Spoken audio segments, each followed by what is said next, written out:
Assalamualaikum warahmatullahi wabarakatuh. Perkenalkan, saya mahasiswa dari Universitas Terbuka. Saya sedang melakukan praktik mata kuliah Kelembagaan Agrobisnis NIM 0551 Fakultas Sains dan Teknologi, mata kuliah Kelembagaan Agrobisnis dan Perkembangan Produk Agrobisnis. Saya sudah bersama narasumber yaitu Bapak Mustari selaku pemilik bibitan kelapa sawit. Mungkin saya bisa menanyakan langsung dengan Bapak, sejak kapan usaha ini berdiri, Pak? Terima kasih atas kunjungan Pak Albi ya, untuk mengetahui pembibitan kami. Kami sudah lakukan pembibitan ini sudah 3 tahun lebih kurang. 3 tahun. Usaha ini bergerak di bidang apa dan produksinya apa saja, Pak? Kalau kita ini memang menyiapkan bibit yang siap salur ya. Dan bibit kita ini divaksin, kebetulan areal kita endemik gano. Jadi kita pakai bibit yang moderat gano, bibit reguler, dan ada juga aplikasi beberapa produk dihubungi untuk mengendalikan gano dan. Baik, Pak. Siapa pelanggan utama, Pak, di bibit ini, Pak? Kalau pelanggan ini kita memang sudah kerjasama sama perusahaan. Sudah bekerja sama perusahaan, karena juga perusahaan menginginkan bibit yang betul-betul unggul di lapangan dalam produksi, unggul dalam lingkungan yang ekstrim dia bisa bertahan, kemudian unggul juga HPT. Baik, Pak. Awalnya bagaimana usaha ini bisa dimulai, Pak? Usaha ini kita lihat prospek sekarang kan, apalagi presiden kita Pak Prabowo, dia arahnya dunia kelapa sawit ini betul-betul dia ingin membuat industri biodiesel. Jadi suatu saat kita tidak bergantung lagi kepada minyak bumi, minyak fosil. Dia arahnya ke CPO yang bisa diolah jadi biodiesel dan bisa didaur ulang. Nah, itu saya lihat. Makanya prospek sawit ini cukup baik ke depan. Baik, Pak. Terima kasih. Dalam pembibitan kelapa sawit ini ada berapa yang bekerja, Pak? Oh, pekerja yang anggota tetap itu 13, Pak. Kita ada bibit 47.000 bibit. 7.000 bibit ya, Pak? 47.000. 47.000 bibit. Bagaimana pembagian tugasnya, Pak, ke tenaga kerja? Itu kita lihat kalau cuaca cerah, kita biasakan gunakan untuk penyiraman tiga orang, kemudian HPT ada 2 orang, yang lain ada perawatan konsolidasi, kemudian ada juga pemupukan, penyemprotan herbisida di luar polybag, itu kita jaga terus rotasinya. Baik, Pak. Lalu siapa yang mengambil keputusan langsung di sini, Pak? Kebetulan saya kan memang orang kebun, saya juga udah banyak berkecimpung di kebun-kebun besar, semua keputusan, semua instruksi di lapangan saya langsung. Baik, Pak. Lalu bahan atau bibit yang didapat dari mana, Pak? Oh, proses bibit ini sebenarnya kita ini sebelum kita beli bibit, kita coba evaluasi dulu di sumber bibit. Di sumber bibit itu misalnya kita ambil di PT ASD Bakri Plantation, kemudian juga ada di PPKS Marihat. Jadi sebelum kita ambil, jangan kita beli seperti kucing dalam karung. Kita melihat pohon induk, pohon induknya seperti apa, pohon bapak. Kemudian kita lihat DBM-nya seperti apa, kemudian TM-nya seperti apa, produksinya rata-rata berapa. Baru kita pilih. Kita pilih yang betul-betul bibit unggul seperti di PPKS kita pilih yang terbaik, di ASD, PT Bakri juga kita pilih yang terbaik. Baik, Pak. Proses dari awal sampai ke konsumen bisa dijelaskan, Pak? Oh, proses awal setelah kita melihat pohon induk, kemudian kita juga memesan kecambah varietas apa yang kita inginkan. Kayak kemarin kan di PPKS itu ada beberapa varietas, ada Dampi, ada Simalungun, ada 540, ada 540 NG. Kemudian di Bakri juga kita pilih ada dua klon, walaupun banyak klon mereka, kita pilih cuma 2 klon, Costa Rica Temba reguler sama Costa Rica moderat resisten gano. Kenapa kita pilih itu? Karena sekarang kan banyak bibit yang buahnya itu akhir di TM itu banyak hijau. Kalau hijau itu kurang baik karena dia punya beta karotinnya sedikit. Jadi saya lebih memilih kepada Nigres Gen yang buah waktu muda dia hitam dan waktu masak dia oranye.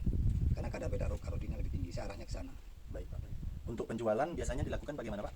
Oh, kalau penjualan ini kan bibit ada pesanan. Nah, kita menunggu permintaan dari perusahaan. Kalau perusahaan itu memang sudah kontrak dengan kita. Jadi sesuai dengan keinginan mereka kapan mereka nanam. Dan biasanya itu 2 bulan sebelum nanam mereka udah kasih tahu ke kita. Untuk kelebihan usaha ini gimana? Kelebihan usaha ini, kalau sekarang kan kalau di Jambi ini kan bibit banyak tidak bermutu ya. Banyak bibit yang dibeli asal-asalan kecambah, ditanam, kemudian hasil produksinya nggak baik. Kalau kita terkontrol, Pak. Kita ada parameter, Pak, setiap 3 bulan sekali. Kalau di manuseri ini kita di umur 3 bulan kita ukur diameter batang, kita hitung jumlah daun, kita ukur tinggi tanaman. Apakah sesuai dengan standar PPKS? Kita punya di atas standar PPKS, 200% di atas standar PPKS. Kalau di petani nggak seperti itu, rata-rata mereka 0,4 pertambahan diameter batang per bulan. Kalau kita nggak 1 cm per batang. Baik, Pak. Kendala atau kesulitan yang dihadapi, Pak?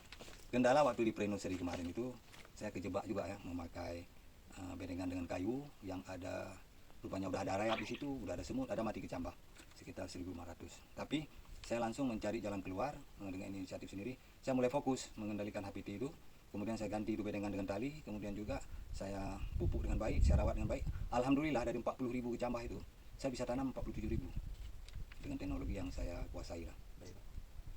Peluang usaha ke depan gimana, Pak?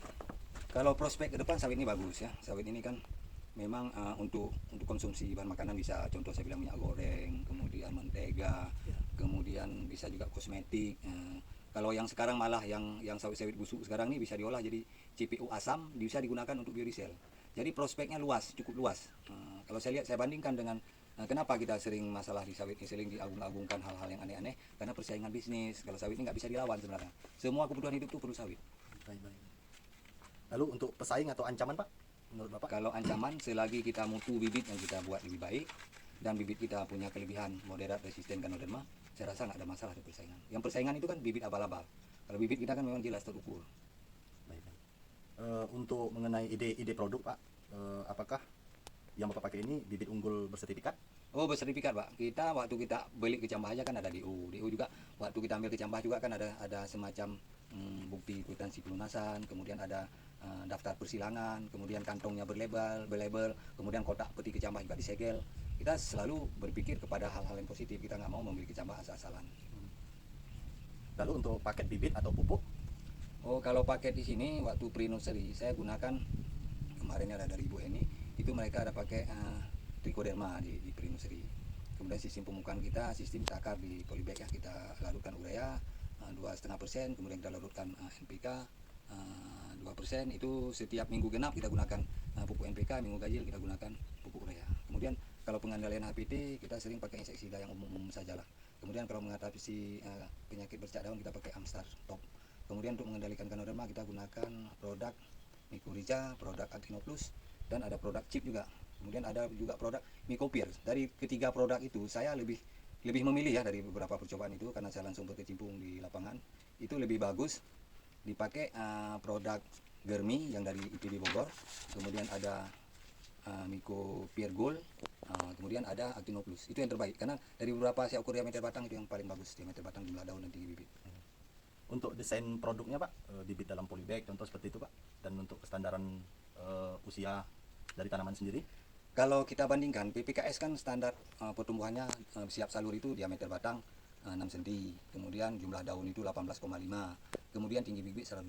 Kita punya di bibit umur 8 bulan, kita sudah bisa tembus diameter 8 cm, kemudian jumlah daun 18,5, kemudian tinggi bibit 120 cm. Dari standar itu udah bisa pindah, udah bisa kita tanam. Jadi kenapa harus tanam umur 12 bulan, di 8 bulan juga bisa.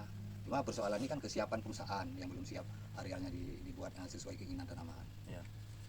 Untuk mencapai di usia 8 bulan tadi sudah mencapai 9 cm dan jumlah daun 18,5 lah, itu perlakuan apa yang Bapak lakukan di sini, Pak? Oh, kemarin banyak hal. Sebenarnya kalau saya buka ini kasihan juga pedagang pupuknya.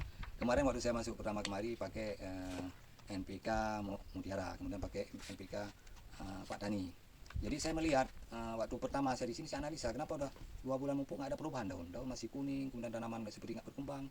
Jadi saya cobalah ilmu-ilmu yang saya dapatkan di kebun, saya coba larutkan dalam air. Ternyata pupuk itu banyak mengandung pasir dan batu. Jadi kita nggak tahu lah siapa punya produk ya, yang penting itu. Habis itu saya ganti dengan pupuk Mutiara, NPK Mutiara 1616, saya cek, ternyata larut, itu yang saya pakai. Kemudian untuk membesarkan bonggol saya pakai TSP Maroki, itu juga larut. Bagus juga, jadi pakailah pupuk yang larut. Sebenarnya di bibit tani kan pupuknya nggak begitu besar ya, butuh cuma gram aja. Kenapa kita nggak pakai lebih baik? Karena awal kejadian tuh tanaman di lapangan produksi ditentukan oleh bibit, 60% ditentukan oleh bibit. Jadi kalau bibit tidak terurus, maka produksi yang diharapkan bagus di lapangan. Baik, Pak. Untuk kelebihan dan kekurangan di pembibitan kelapa sawit ini gimana, Pak? Kelebihan dan kekurangannya? Kalau kekurangan saya rasa nggak ada, Pak ya. Kelebihannya itu karena memperlakukan penyiraman. Ya, kuncinya bibit ini penyiraman cukup, pemupukan standar. Kemudian pengendalian HPT baik, SDM bagus. Jadi itu aja. Kalau kita sudah nggak beraturan pasti ada masalah. Tapi kalau kita beraturan saya rasa nggak ada masalah. Baik, terima kasih untuk Bapak Mustari. Mungkin sudah diberikan penjelasan dan keterangan tentang budidaya tanaman kelapa sawit. Terima kasih atas waktunya, Pak. Saya terima kasih banyak atas waktunya telah membantu saya untuk menjalankan praktik tugas. Ya. Semoga Bapak sukses dan bisa jadi orang yang bermanfaat. Amin. Bangsa. Amin. Terima kasih, Pak. Terima kasih.